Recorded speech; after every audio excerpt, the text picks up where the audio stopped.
한 주의 싱가포르 뉴스를 전달해 드리겠습니다. 싱가포르가 독일도 그린레인 협정을 맺어서 비즈니스 트래블이나 오피스 트래블을 14일간 격리 없이 진행할 수 있게 되었습니다. 저는 지난주에 곧 페이스 3로 들어간다고 해서요. 10월 말이나 아니면 11월 초에는 이제 페이스 3로 들어가고 그리고 좀 더 많은 사람이 만나겠거니 생각을 했거든요. 그런데 이번 주에 발표한 걸 보니까 페이스 3가 12월 말이나 돼야 시작할 수 있고 그리고 현재 5명까지 만날 수 있는 곳에서 8명까지 만날 수 있다고 합니다.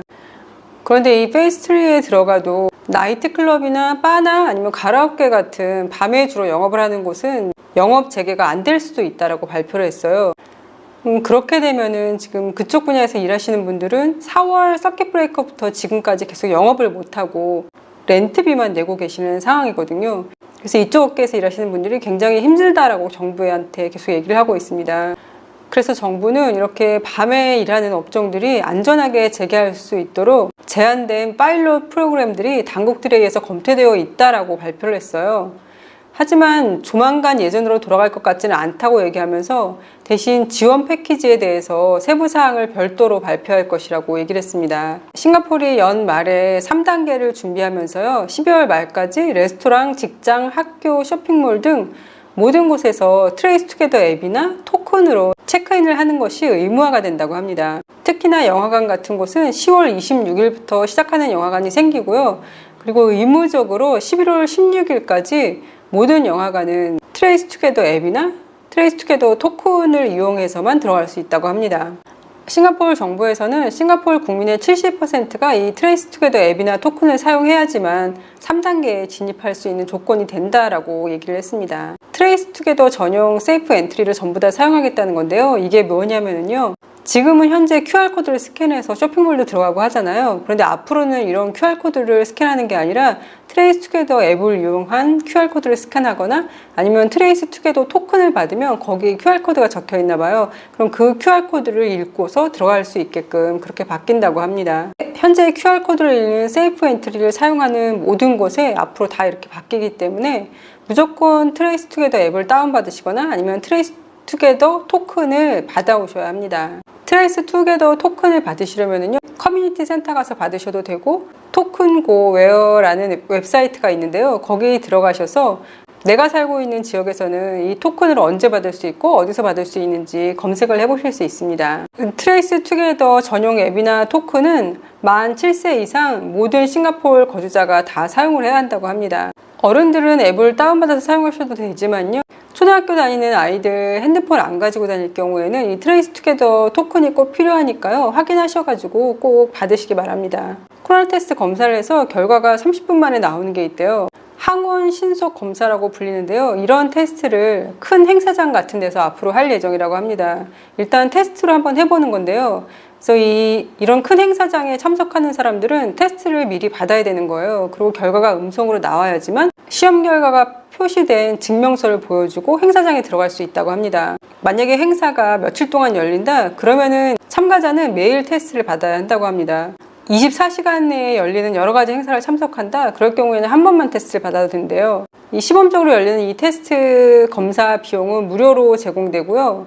양성 반응을 만약에 보인다? 그러면 자가격리 해가지고 다시 PCR 테스트를 한다고 합니다. PCR 테스트는 왜 코에 넣어서 하는 테스트잖아요. 그거를 하고 음성 결과가 나올 때까지 계속 자가격리를 해야 한다고 합니다. 이런 항원 신속 검사는 이번 달부터 12월 달까지 계속 될 건데요. 결혼식 피로연이나 라이브 공연, 스포츠 행사, 그리고 국제에너지 위크 같은 기업 행사에도 이런 테스트를 실시할 예정이라고 합니다. 이런 테스트가 실시되면 장소에 훨씬 더 빨리 도착을 해야 된대요. 왜냐하면 테스트를 하고 들어가야 되기 때문에요. 혹시 이런 행사에 참석하고 그리고 이런 테스트를 시범적으로 하게 됐는데 내가 만약에 코로나에 걸렸다가 180일 안에 음성 결과를 받았던 사람이라면은 굳이 이런 테스트를 안 받고 들어갈 수 있다고 합니다. 싱가포르는 내년에 아마 코로나 백신을 접종할 수 있을 거라고 예상을 하고 있는데요. 일단 당장은 고위험군에 소속된 그 어르신들이나 아니면 병원 의료진들이 먼저 백신을 접종하게 될 거라고 합니다. 그리고 싱가포르에서는 호흡기형 진단 테스트가 임상시험 중인데 90%의 정확성을 보여주고 있대요. 호흡기형 테스트가 뭐냐면은 이렇게 후 불어서 테스트를 하는 건데요. 그렇게 했을 경우에는 1분 안에 검사 결과가 나온다고 합니다. 임상시험이 끝나고 이게 상용화가 되면은 주로 공항이나 아니면 외국인 노동자 기숙사 같은 곳에 설치를 하고 테스트를 할 수 있을 거라고 합니다.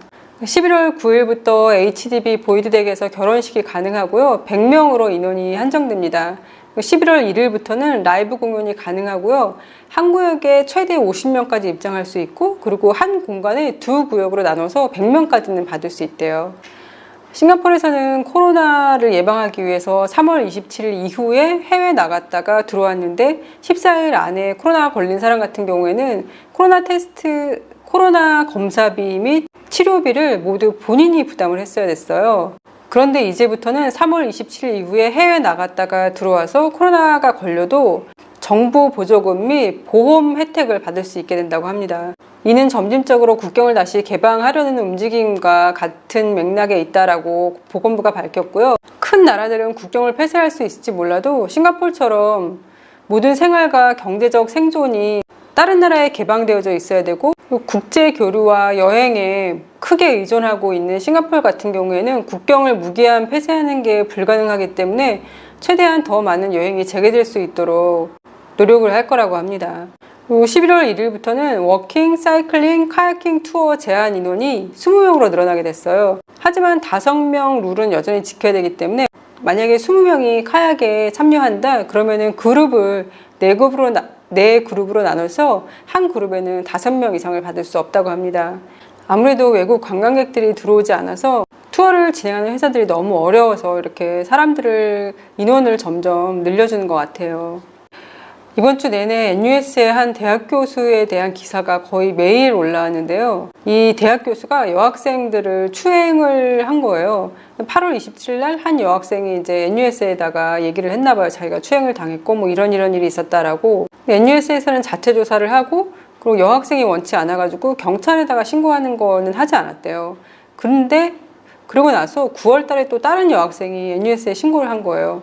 역시나 또 자체 조사를 하고 마찬가지로 이 여학생이 원하지 않는다는 이유로 경찰에 신고를 하지 않은 거예요. 어쨌든 이 교수는 10월 7일 날 해고가 됐고, 그리고 10월 18일 날 학교에 있는 학생들한테 이 사람이 해고되었다고 알린 거예요. 그런데 문제가 되는 거는 SNS에 이슈가 되고 나서 학생들한테 알려줬고, 그리고 나서 또 경찰에 신고를 했어요, 결국은. 그래서 NUX 학생들은 혹시 이거를 숨기려고 한 게 아니냐, 이슈가 되고 나서 경찰에 신고를 하고 학생들한테 알리고 그런 거 아니냐라고 얘기를 하고 있거든요. NUS에서는 지금 이 사건뿐만 아니라 학교 버스 안에서 남자 부교수가 한 남학생을 추행한 일이 있었어요. 그래서 그거에 대한 판결이 얼마 전에 이루어졌고, 그리고 한 학생이 여학생 기숙사에 몰래 들어가서 샤워하는 장면을 촬영한 게 걸려가지고 그거에 대한 판결도 얼마 전에 이루어졌거든요. 그래서 이런 성추행 관련 이슈가 NUS에 계속 있다 보니까 또 이런 게 생기면 약간 좀 명성에 흠집이 난다고 생각을 해서 빨리 이슈화를 안 한 게 아닌가라고 학생들은 생각을 하는 것 같아요. 하지만 학교에서는 일부러 그런 게 아니라 피해 학생들이 본인들의 어떤 신변 보호를 위해서 많이 알려지는 걸 꺼렸다. 그리고 그 학생들이 신고를 했을 때 자체 조사를 바로 들어갔고, 그리고 그 교수한테 수업을 못하게 했고, 교수가 학생들한테 접근하는 거를 금지시켰다라고 얘기를 하고 있습니다. NUS뿐만 아니라 SMU 학생이 어떤 한 여학생을 타겟 삼아가지고 치마 속 촬영을 19번이나 한 게 또 걸린 거예요. 공부를 열심히 하고 대학 들어가서 이런 게 범죄라는 걸 뻔히 알면서 행하는 거는 약간 정신병 문제인가 라는 생각을 했어요. 그러니까 왜 이런 일들이 행해지는 건지, 이런 일을 막기 위해서 더 어렸을 때 뭔가 전문적인 교육 같은 거를 학생들한테 해줘야 되는 건지, 제가 이쪽 분야 전문가가 아니라서 잘 모르겠지만 뭔가가 행해져야 되는 게 아닌가라는 생각을 했거든요. 왜냐하면 이 SMU 학생이나 NUS 학생이나 그냥 평상시에는 평범한 학생처럼 보였을 것 같아요. 이 사람들이 이런 범죄를 저질렀다고 나왔을 때 오히려 친구들은 깜짝 놀랐을 것 같거든요. 왜냐면 전혀 아닌 것 같은 사람이 그런 범죄를 저질렀기 때문에 친구들만 놀란 게 아니라 아마 부모님도 놀라셨을 것 같아요. 내 자식이 그런 일을 할 거라고는 상상도 못 하셨을 것 같거든요. 굉장히 이상하고 특별한 아이가 아니라 평범한 우리들의 아이들이 어느 날 가해자가 될 수도 있고 피해자가 될 수 있을 것 같아요. 그래서 이런 걸 막기 위해서 좀 더 많은 연구와 어떤 방지책이 의논되어지고 시행되었으면 좋겠습니다. 푸앤푸드라는 한 싱가포르 육류 가공업체에서 가공 및 보관실에 바퀴벌레가 굉장히 많이 있는 게 발견이 돼가지고 벌금 15,000달러를 선고받았대요. 제가 이 업체가 어떤 일을 하는 업체인지 찾아봤는데 자세히는 안 나와 있고 닭고기랑 오리고기랑 돼지고기를 로스팅하는 회사라고 나와 있더라고요. 우리가 치킨 라이스도 그렇고 뭐 오리를 이용한 그런 라이스도 그렇고 돼지고기도 로스팅한 것들 많이 팔잖아요. 국수에도 얹어주고 밥에도 얹어주고 하는데 이 뉴스를 보니까 그런 음식을 먹는 게 좀 찜찜해지더라고요. 싱가포르는 원격 진료를 시행하고 있는데요. 아직 이용률이 걸음마 단계지만 꾸준히 늘어나고 있다고 합니다. 한 환자의 예를 들었는데요. 피임약을 처방받기 위해서 GP에 갔대요. 근데 상담만 하고 아무런 처방도 못 받고 어떤 정보도 못 받고 그냥 상담비만 내고 돌아온 거예요. 그러면서 이 사람이 얘기하기로는 자기는 만 18세 이상인데 이 피임약을 처방받기 위해서 부모님이랑 같이 방문을 해야 된다고 했다는 거예요. 그래서 그 후로 이 온라인으로 상담을 받았고 그리고 피임약을 우편으로 배달받았다고 합니다. 싱가포르 원격 진료를 찾아봤더니 꽤 많은 곳에서 하고 있더라고요. 나중에 한번 정리해서 말씀드리도록 하겠습니다. 싱가포르가 한국이 양국 법원 간의 사법 협력을 강화하기 위한 협정을 체결했다는 소식도 있었고요. 그리고 한 남성이 MRT 근처 담배 피울 수 있는 곳에서 마스크를 내리고 있었나 봐요. 경찰들이 가서 마스크를 제대로 착용하라고 얘기했고 경찰들은 떠났는데 다시 얼마 지나지 않아서 같은 경찰한테 또 발견이 된 거예요. 그때는 마스크를 쓰고는 있었는데 입만 가리고 코를 가리지 않았나 봐요. 그래서 같은 사람이 주의를 줬음에도 불구하고 마스크를 제대로 착용하지 않아서 경찰이 그 사람을 MRT 한쪽으로 데리고 가서 신문을 했나 봐요. 그랬더니 그 사람이 50불을 건네면서 자기 좀 봐달라는 식으로 얘기를 한 거예요. 그래서 경찰은 그걸 거부하고 마스크를 제대로 안 쓰면 싱가포르에서는 300불 벌금이거든요. 처음 걸리면, 두 번째 걸리면 1000불이고요. 그래서 결국 그 사람은 300불 벌금도 받고 그리고 이렇게 경찰한테 어떤 자기가 잘못한 것을 무마하기 위해서 돈을 주고 뭐 시도를 하려고 했잖아요. 그것 때문에 한 달간 철창행을 지게 되었다고 합니다. 싱가포르는 요즘 지역 감염이 아무도 안 나오거나 아니면 5명 이하로 나오고 있는 날이 거의 대부분이거든요. 그리고 대부분 많이 나오는 데가 해외에서 입국한 사람들이 많이 나오고 있어요. 오늘 같은 경우에도 10명 감염자가 나왔는데 모두 다 해외에서 입국한 사람들이었거든요. 어쨌든 싱가포르는 많이 줄어든 지역 감염이 계속 유지가 되고 한국도 빨리 많이 줄어들어서 늦어도 내년에는 한국하고 싱가포르하고 좀 자유롭게 왕래할 수 있는 날이 오면 좋겠습니다. 그럼 오늘도 건강하세요.